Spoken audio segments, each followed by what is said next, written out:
Three, two, one. Assalamualaikum warahmatullahi wabarakatuh. Selamat datang di podcast Pemkes Dinas Kesehatan Kabupaten Brebes. Senang sekali saya, Endi Suyono, yang akan menjadi host dok pada podcast kali ini dengan tema The Dental Future, menggapai masa depan dengan gigi yang cantik indah. Ya. Disampaikan pada podcast kali ini memberikan inspirasi dan informasi bagaimana masyarakat Kabupaten Brebes tentunya dok supaya bisa punya masa depan yang indah cemerlang dengan gigi yang indah juga. Ya. Selanjutnya kami mohon Pak Dokter Gigi Agung untuk memperkenalkan diri. Semoga. Oke, nama saya Agung Setiawan. Saya di Brebes ini dari CPNS 2009 sampai sekarang. Puskesmasnya masih sama dari dulu sampai sekarang, yaitu Larangan dan Sitanggal. Terus, kalau pengalaman selama jadi dokter gigi, saya lulus 2005 sampai sekarang, berarti ya cukup banyak lah. Umur juga udah cukup banyak, udah 44. Jadi kalau untuk insya Allah untuk dunia kedokteran gigi udah cukup ada pengalaman. Oke. Menurut Pak Dokter, seberapa penting sih dok bagaimana kita menjaga image masyarakat bahwa gigi itu adalah fundamental di dalam kehidupan kita? Oke. Jadi kalau bicara masalah gigi berarti kita bicara masalah mulai dari tumbuhnya gigi. Tumbuhnya gigi itu kan mulai dari umur 6 bulan sampai nanti gigi anak-anak itu selesai di umur 2 tahun. Setelah itu nanti akan ada namanya periode gigi bercampur sampai dia selesai gigi bercampur dan akan dewasa. Kalau kita memetakan antara pertumbuhan gigi dari mulai anak-anak sampai dia 18 tahun, berarti itu ada masa di mana dia 6 sampai 2 tahun itu tumbuh gigi. Nah, di umur itu aja juga kita harus sudah mulai memelihara gigi karena di situ kita udah membiasakan anak-anak terutama, karena itu fundamental yang paling pertama. Mereka untuk kuncinya adalah satu, bisa menggosok gigi dengan benar. Nah, pada saat anak-anak sudah mulai bisa menggosok gigi dengan benar, otomatis nanti dewasanya sudah terbiasa untuk menjaga kesehatan giginya. Itu dulu yang pertama kita bicarakan ya. Jadi kalau fundamental yang paling penting adalah di saat anak-anak sudah mulai ada gigi, diperkenalkan cara membersihkan gigi sampai dia terbiasa untuk menyikat gigi dengan benar. Kayak gitu, Mas. Berarti kuncinya adalah bagaimana anak-anak mampu menggosok gigi dengan betul ya dok? Betul sekali. Ini dok, permasalahan di masyarakat itu sekarang banyak sekali loh. Kok gigi saya semakin panjang? Itu sebetulnya giginya yang semakin panjang atau gusinya yang mulai tipis turun? Jadi kalau biasanya kalau permasalahan gigi panjang itu biasanya kan kita gigi itu ada dua jaringan ya. Gigi itu ada jaringan tetap dan ada jaringan lunak. Nah, jaringan lunak itu kalau dia turun menyebabkan gigi akan terlihat lebih panjang. Nah, sebenarnya giginya mah itu aja, cuma si jaringan lunaknya itu menurun. Nah, penyebabnya dari apa? Banyak sekali penyebabnya. Salah satunya adalah sikat gigi yang terlalu kencang. Jadi dia akan menurunkan namanya resesi. Jadi si gusi akan turun. Yang kedua, bisa jadi gigi itu tidak lengkap lagi. Otomatis si gigi akan bergerak. Gigi itu sifatnya akan bergerak mengisi ruangan yang kosong. Nah, pada saat dia bergerak, otomatis kan gusinya juga bisa turun karena si gigi tidak di posisi yang lurus, paham ya? Nah, di situ biasanya nanti ada masalah gitu, Mas. Jadi bisa jadi dia ada keluhan di jaringan lunak atau di jaringan kerasnya si giginya. Biasanya timbulnya ngilu atau sering biasanya kalau buat makan kurang nyaman kayak gitu. Nah, itu pentingnya kita sebagai dokter gigi mengetahui dulu penyebabnya itu apa. Kayak gitu. Nah, dari situ kuncinya kesuksesan perawatan gigi supaya keluhannya itu bisa hilang. Kayak gitu. Tips yang paling mudah dok, supaya giginya itu tidak tumbuh panjang, Dok. Oke. Sesuai dengan kontur gigi yang indah. Baik ya. Iya. Nah, oke. Jadi kalau misalnya kita bicara masalah gigi, otomatis kan tadi ada dua jaringan ya, jaringan keras dan jaringan lunak. Otomatis dari saat kita menyikat gigi itu harus tepat dan benar. Sebenarnya cara sikat gigi itu banyak sekali dan mudah. Yang terpenting adalah jangan terlalu keras. Kuncinya di situ. Yang kedua, jangan sampai ada gigi yang hilang. Karena sekarang ini banyak sekali masyarakat sudah sadar untuk tidak mencabut giginya. Kalau zaman dulu lebih senang mencabut karena masalah selesai. Padahal setelah itu akan ada masalah berikutnya gitu. Kecuali mau dipasang dengan gigi palsu. Tapi diingat, gigi palsu beda sama gigi asli. Perlu adaptasi. Rasa pada saat mengucurkan juga berbeda karena dia bukan gigi asli ya. Nah, kalau memang dia tidak mau memakai gigi palsu, berarti gigi ini harus tetap dipertahankan. Dan sekarang metode-metode perawatan untuk mempertahankan gigi itu banyak sekali. Kayak gitu loh. Jadi untuk gigi palsu pun juga banyak. Sekarang udah mulai, mungkin di sosial media sudah banyak kayak implan. Pasti banyak orang yang sudah menanyakan implan ke saya. Implan itu dia gigi palsu yang terbaik karena apa? Dia menggantikan si akar giginya, sama dia akan menggantikan giginya. Itu loh. Kenapa dia terbaik? Karena dia tidak akan menurunkan tulang. Kalau sekarang karena si tulangnya tidak diisi dengan jaringan lagi, yang tadinya akar terus dilepas dia nggak ada gantinya. Nah makanya dia akan merosot deh, istilahnya apa ya, mengkerucut gitu. Tapi kalau nanti diisi implan dia akan tetap sama tulang itu. Cuman memang karena ini terbaru harganya tidak murah. Biasanya orang lihat harganya agak mundur. Iya, kayak gitu. Makanya saran saya supaya gigi tadi tetap bisa berbaik, tumbuh baik, tidak merasa lebih tinggi. Kalau memang sudah berlubang, baiknya dilakukan perawatan. Terus kalau memang dia sekiranya sudah rusak, tanyakan pada dokter ya, apakah ini bisa dilakukan perawatan untuk mempertahankan. Biasanya nanti dokter akan ngasih pilihan-pilihan supaya pasien itu paham karena terkait dengan biaya biasanya. Kalau pasiennya setuju, kita akan melakukan perawatan sesuai keinginan pasien. Tapi kalau pasien kurang setuju dengan biaya, berarti kita harus punya alternatif lain. Kayak gitu, Mas. Nah, yang terakhir adalah kenapa kita harus periksa 6 bulan sekali? Karena bukan hanya melihat lubang gigi aja, tapi gusi pun bisa kita rawat dengan baik. Kayak gitu. Oke. Oh, terima kasih, Dok. Itulah informasi tips bagaimana menjaga supaya gigi kita tidak tumbuh memanjang sesuai dengan kostumnya, Dok. Lah ini, Dok, kadang kita melihat di masyarakat, loh kok itu semakin maju ke depan, yang maju mulutnya, giginya, Dok. Ya, betul. Itu solusinya, Dok. Itu banyak masalah di masyarakat seperti itu, Dok. Oke, berarti kalau gigi maju itu terkait dengan masalah itu ya, penampakan dari depan istilahnya. Jadi kadang kita lihat juga gigi itu akan terlihat maju itu juga ada penyebabnya. Karena gigi itu kalau dia sudah goyang tapi tidak lepas dengan sendirinya, berarti kan butuh bantuan untuk dilepas. Tapi kadang anak-anak tuh takut untuk dilakukan pencabutan misalnya ya. Nah, kadang dia telat, akhirnya gigi tetapnya masih ada, gigi tetapnya sudah tumbuh, gigi susunya sudah keluar, akhirnya posisi dia tidak baik. Nah, yang kedua itu yang permasalahan yang pertama ya. Jadi penyebab gigi maju itu banyak. Nih salah satunya terlambat pada saat dia pergantian antara gigi susu dan gigi tetap. Yang kedua, ada juga kebiasaan-kebiasaan buruk, misalnya suka mengisap ibu jari. Yang kayak gini. Betul. Dia bisa akan menyebabkan langit-langit itu dalam. Dan itu akan menyebabkan gigi terlihat lebih maju. Terus kadang anak-anak juga kalau dia ada hambatan dari pernafasan, dia biasanya bernapas dengan mulut, otomatis mulutnya akan sering terbuka. Nah, itu akan menyebabkan langit-langit pun jadi dalam. Itu salah satunya. Nah, nanti dicek lagi apakah ada gigi yang mendorong itu ke depan. Misalnya kayak anak-anak itu, atau biasanya gigi belakang itu tumbuh di atas 18 tahun. Kadang kalau posisinya dia miring dan tiduran, dia akan menyebabkan dia lebih ke depan gigi yang lainnya. Makanya pada saat kalau memang orang tersebut merasa butuh bantuan untuk dirapikan, berarti kan nanti harus dilakukan perawatan kawat gigi supaya dia mundur dan rapi.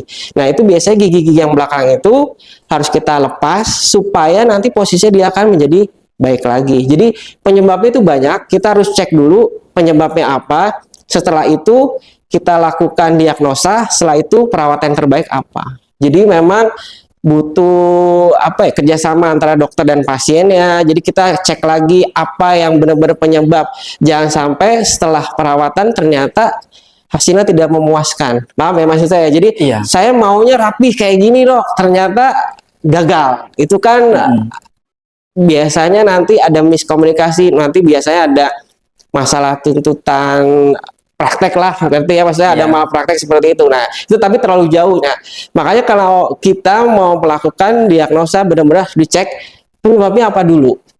Setelah itu diagnosa, setelah itu perawatan yang tepat. Seperti itu mas. Wah, makasih dok. Sama-sama. Khusus untuk anak-anak ya dok ya, mulai sekarang yang bapak ibunya punya anak ya dok ya, usahakan jangan sampai gigit jempol atau main potlot ya dok ya. Itu salah satu penyebabnya ya dok ya. Iya betul. Nah ini dok ada satu lagi kasus dok. Ini terkait dengan anak-anak dok. Anak-anak itu kelas TK, PAUD itu banyak kan giginya udah pada coklat, hitam. Akibatnya kan menjadi kendala dok. Ketika dia senyum, giginya coklat. Aduh, itu di mana Mbak solusinya dok? Kalau masalah anak itu emang banyak sekali kita menemukan permasalahan gigi ya, karena anak-anak itu kuncinya satu, sikat gigi masih belum maksimal. Yang kedua, makanannya mungkin di rumah orang tuanya menyiapkan makanan yang tidak menyebabkan gigi berubah, tapi kalau di sekolah kan kita nggak bisa pantau karena pengaruh juga dari teman-temannya. Nah makanya baik ya kalau saran saya orang tua itu sudah mengenalkan cara sikat gigi sedini mungkin. Maksudnya biasanya gigi udah mulai cukup sempurna itu sekitar 2 tahun, dan carilah sikat gigi sesuai dengan anak, rasanya pun nyaman. Nah itulah kuncinya supaya gigi itu tidak berubah.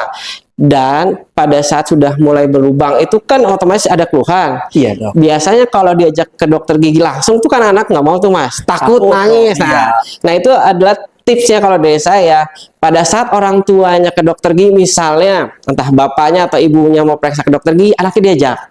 Nah nanti biasanya kasih kode aja atau bilangnya ke dokter gigi, dok anak saya tolong diperiksa, walaupun dia hanya buka mulut sebentar sekilas, tapi sudah mengenalkan dokter gigi ke mereka. Karena kuncinya untuk perawatan anak-anak itu harus percaya dulu sama dokternya, dan itu butuh waktu. Nggak bisa sakit langsung berobat ke dokter gigi bisa berhasil, itu apa jarang sih ya. Kecuali kalau emang anak-anaknya sudah paham. Tapi kalau biasanya anak-anak sudah mulai coklat itu kan pas di 3 tahun bahkan 2 tahun juga udah banyak yang bermasalah. Umur-umur segitu kan untuk masalah komunikasi, percaya kepada orang lain yang selain orang tuanya itu kan agak susah. Nah makanya tips dari saya, mulai dia sudah tumbuh, mulai dia sudah ada giginya, pada saat orang tuanya datang ke dokter gigi, anaknya dulu, dok coba anak saya tolong dilihat gitu. Jadi mereka sudah ada, oh ternyata ke dokter gigi seperti ini. Nah pada saat mereka bermasalah atau butuh treatment untuk penambalan, mereka sudah percaya sama dokternya, jadi lebih mudah untuk merawatnya. Nah itu yang kalau sudah terjadi gigi bermasalah ya. Kalau misalnya belum ya itu sikat gigi, dikenalkan cara sikat giginya yang baik, terus ya dibuat sikat gigi itu nyaman. Jadi maksud saya gini, jangan dimarahin gitu loh. Biasanya anak-anak kan jadi stres duluan tuh kalau mau sikat gigi. Dia muntah lah, entah apalah alasannya, entah ketiduran lah, itu banyak sekali mereka akan mencari alasan karena yaitu tidak nyaman. Buat nyaman, orang tuanya pada saat mengajarkan sikat gigi pun tidak lagi keburu-buru gitu. Dalam artian kalau misalnya pagi dia mau sekolah kira-kira belum waktunya terlalu mepet, saran saya sih jangan. Memang kuncinya adalah sebenarnya kalau sikat gigi adalah malam yang paling penting, tapi emang pagi juga sudah mulai dibiasakan. Cuman itu kalau terlalu buru-buru, orang tuanya marah-marah, wah pasti mereka berpikir kalau sikat gigi itu nggak nyaman. Jadi cari cara gimana orang tua bisa sama-sama bersikat gigi. Kayak waktu kita kemarin sempat ada di PDG ya, Persatuan Dokter Gigi Cabang Brebes ini sempat ada acara Hari Kesehatan Gigi Nasional. Nah, di situ ada sikat gigi bareng dengan orang tua. Jadi orang tua ikut sikat gigi, anaknya pun ikut sikat gigi. Nah di situ supaya apa? Kebersamaannya itu yang penting. Jadi anak-anak ngerasa bukan hanya dia aja nih paksa sikat, bukan hanya dia aja diwajibkan sikat gigi, tapi orang tua juga. Nah, kuncinya di situ dulu. Nah, setelah bila ternyata udah sikat gigi, dia lubang, kuncinya kayak tadi tipsnya, ajak anak-anaknya, tapi jangan pada saat dia sakit. Karena kalau udah lagi sakit, dipaksa periksa, dia tidak kenal dengan dokternya, tidak nyaman dengan dokter, tidak percaya dulu sama dokternya, pasti akan nangis, guling-guling, ya drama lah istilahnya. Nah, itu kita pun sebagai dokter gigi nggak bisa banyak bertindak di situ. Makanya kalau saya pribadi, kalau misalnya anak-anak seperti itu, biasanya saya coba dirayu dulu, Bu, dirayu dulu, atau Bapak dirayu dulu, tunggu dulu sampai dia tenang. Pada saat nanti dia tenang, kita pun nggak langsung, misalnya dia lubang, Mas, nggak bisa langsung kita tambel. Biasanya kita ajak bicara dulu, kita, oh ini gigimu yang kayak gini nih, berlubang, ini pasti sakit nantinya. Nah, dari mulai dia percaya, kunjungan berikutnya biasanya baru berhasil. Karena kita aja dewasa ngelihat alat gigi tuh biasanya wah, maju mundur ya, ya betul. Bunyi bornya belum. Nah, gimana mereka kan? Jadi sebagai anak itu juga dia kan punya rasa takut juga. Makanya diperkenalkan dulu supaya mereka lebih berani. Kita pun juga nanti kalau memperlakukan anak itu pasti berbeda sama dewasa. Kita juga tahu triknya kayak gimana untuk anak-anak supaya dia nyaman. Nanti kunjungan berikutnya pastinya akan lebih nyaman. Kayak gitu. Makasih dok. Sama-sama. Itu tipsnya dok. Lah ini dok, kalau begitu dimana kalau kita buat taman wisata gigi? Boleh. Jadi di situ nanti di tempatnya Pak Dokter ada, di taman itu ada edukasi gigi atau film-film tentang gigi sehingga anak-anak semakin cinta dengan giginya sendiri, juga semakin cinta sama Pak Dokternya. Sama saya. Sama dokter giginya ya. Oke. Bisa sekali, karena kalau yang tadi saya bilang kan, kalau dia udah percaya, udah kenal sama kita, biasanya anak-anak lebih cenderung mudah untuk dilakukan perawatan. Bagus juga itu, Mas. Jadi kita sebagai dokter gigi, baik nanti ada perawat gigi, kan saling bekerja sama, dan orang tuanya juga. Karena keberhasilan untuk perawatan anak itu yaitu dari orang tua, dari kita sebagai tenaga kesehatannya. Jadi saling mensupport sehingga anak-anak pun bisa nyaman, merasa maksudnya tidak terbebani dengan orang tua yang memaksa untuk periksa giginya. Dia nyaman, otomatis dia akan, biasanya mereka akan minta sendiri, saya giginya ada yang berubah, aku mau diperiksa, biasanya kayak gitu. Setelah itu insya Allah perawatannya pun hasilnya bisa memuaskan. Kayak gitu. Terima kasih. Mudah-mudahan nanti di Puskesmas Larangan Tanggal dibuktikan dengan nyata ada wisata gigi. Nah, dok, ini mau tanya dok, kadang dok, ini dengan tema ya dok ya, future dental ya. Itu si gigi dok, antara gigi satu sama gigi satunya ada celah dok. Oke. Sama yang tadi dok, gigi yang atas, moncong Depan. ke depan. Nah, tipsnya dok, satu, mengupayakan supaya gigi celah 1 sama 2 itu rapat kembali, dan supaya giginya itu tidak moncong. Yang tadi Pak Dokter mau dijelaskan kembali. Sip. Berarti gini, kalau gigi celah itu kita cek dulu penyebabnya apa, karena bisa jadi ada gigi yang hilang, otomatis gigi itu akan bergerak mengisi ruangan yang kosong. Iya, dok. Nah, itu kan menimbulkan celah di antara gigi sama gigi. Nanti kita cek lagi kalau ini bisa jadi apakah jaringan lunak ya, si gusi itu bermasalah apa enggak. Kalau memang penyebabnya dia itu gigi yang hilang, berarti kan kita harus isi dulu gigi yang kosong itu dengan gigi palsu. Nah, setelah itu diisi, baru kita bisa merapatkan. Atau bisa jadi kalau pasien tersebut menginginkan untuk rapatnya benar-benar rapi dan sempurna, itu bisa juga dibantu alat dengan kawat gigi. Oh iya dok. Nah, dia akan bisa merapatkan. Jadi kalau pakai kawat gigi, kita pasang kawat giginya dulu, setelah itu baru kita pasang gigi palsu. Gitu loh. Tapi kalau emang pasiennya itu tidak mau dipasang kawat gigi dan kita lihat seberapa besar celahnya, kalau lebih dari, biasanya kalau lebih dari 5 mili aja itu biasanya udah cukup, celahnya cukup besar ya. Itu kan berarti kemungkinan hanya bisa pakai kawat gigi. Tapi kalau misalnya dia tidak terlalu lebar, itu bisa juga kita penambalan. Cuman dengan catatan, kita tambal harus rutin kontrol, biasanya 6 bulan sekali. Karena apa? Khawatirnya pada saat sikat gigi misalnya kurang pas atau pada saat dia meleset, gusi dia akan turun. Nah, otomatis ada turun, ada makanan masuk, di situ akan menimbulkan masalah. Nah, jadi kalau pun tidak mau pasang kawat gigi, alternatifnya adalah ditambal. Nah, tapi celah yang misalnya dia karena giginya nggak ada ya, yang hilang, otomatis pasang gigi palsu dulu, setelah itu baru kita rapatkan. Tapi dengan catatan celahnya tidak terlalu besar, ya kayak gitu. Karena supaya kekuatan penambalan itu bisa maksimal. Terus edukasi dengan sikat gigi supaya tidak ada gusi yang turun dan tidak akan menyebabkan penyakit yang lain ditimbulkan. Nah, terus untuk yang giginya maju tadi ya. Maju ya dok itu. Nah, kalau agak maju itu biasanya dilihat dulu. Kalau memang terlalu ekstrim, maksudnya maju sekali ya berarti harus pasang kawat gigi.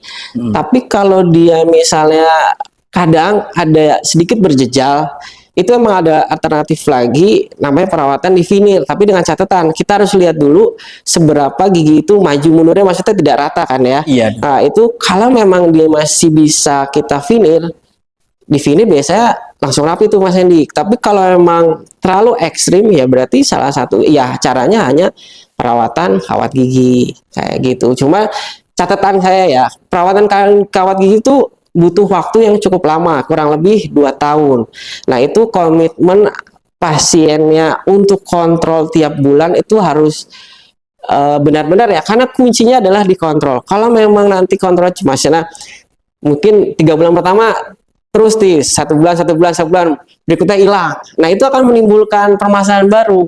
Jadi pastikan pemilihan perawatan itu tepat, baik untuk pasiennya, nyaman, sama dokternya. Jadi kita bisa memprediksikan sebagai dokter giginya, oh ini bisa kurang lebih berapa lama kita selesai terapinya. Tapi kalau pasiennya itu tidak komitmen, biasanya yang bisa lebih panjang dari 2 tahun tuh. Tapi kalau tidak rajin kontrol, di situ kan kalau kawat gigi ada karet yang warna-warninya kan ya. Iya dok itu. Terus otomatis kan di situ ada alat. Otomatis nanti kalau sikat giginya juga tidak tepat dan benar, itu akan ada dampak lagi, gusinya tidak sehat. Akhirnya giginya pada goyang, itu kan menimbulkan kasus yang baru. Makanya pastikan perawatannya itu sesuai dengan keinginan pasien dan sesuai dengan diagnosanya, kasusnya, supaya tepat perawatan, hasilnya pun memuaskan. Ya, itulah solusi mengatasi supaya gigi jangan sampai moncong. Insya Allah dengan pedegani kali Pak Dokter Gigi Agung, Insya Allah moncongnya semakin tata, tentunya dengan resep-resep yang telah disesuaikan oleh Dokter Gigi Agung. Yuk raih masa depan dengan gigi yang manis, cantik, dan indah. Cukup. Lanjut. Apa ada lagi? Anda maksudnya cukup apa enggak? Enggak apa-apa. Gimana maksudnya mau closing sudah selesai atau belum? Belum. Belum, ya udah lanjut. Oh lanjut. Oh lanjut. Gila. Gila saya closing makanya. Oh iya. Iya kan. Iya, lanjut. Iya. Dok, berapa pertanyaan lagi? Misalnya, Dok, pertanyaan terakhir nih, Dok. Oh iya. Ya. Siap. Ya, suaranya keras gitu. Kurang. Kurang banget. Ya. Benar, kalau keras dari Pak Dokter. Ya. Ya. Mulai. Kamera, roll, action. Dok, ini ada 2 pertanyaan lagi nih, Dok. Oke.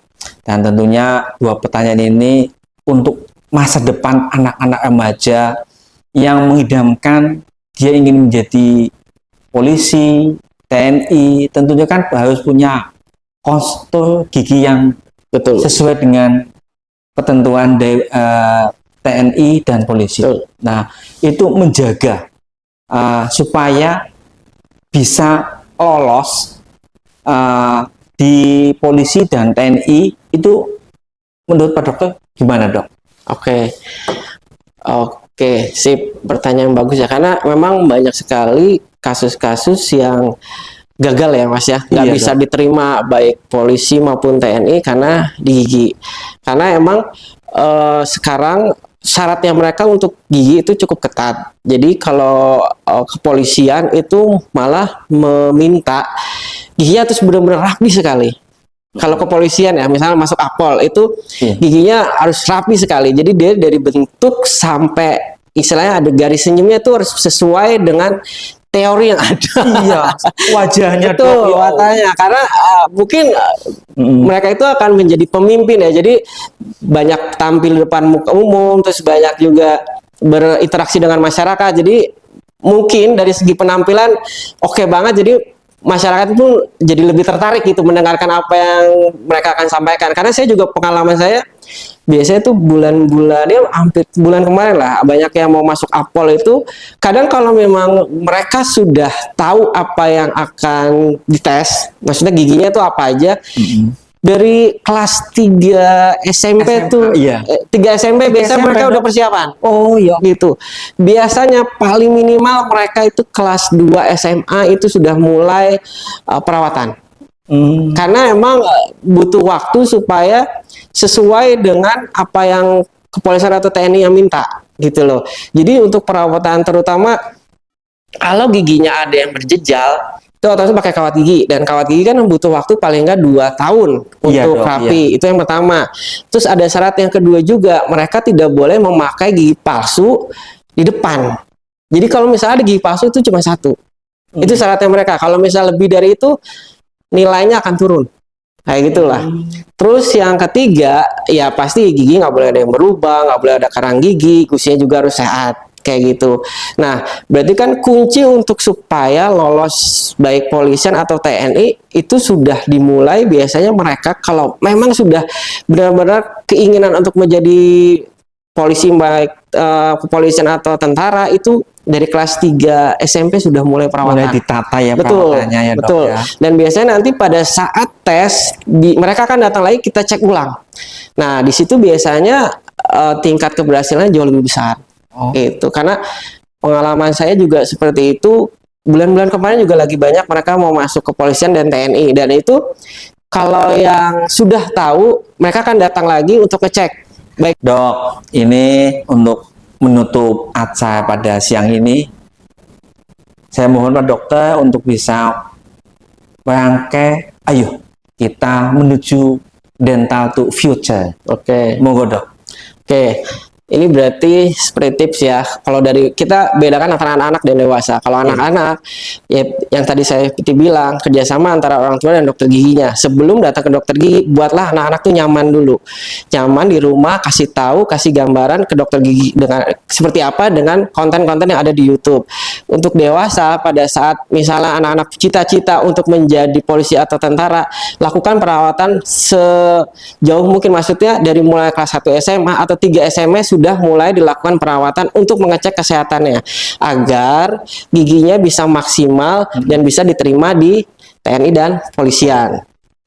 Terima kasih Dok. Oke. Alhamdulillah acara dari podcast Promkes bisa berjalan dan sukses.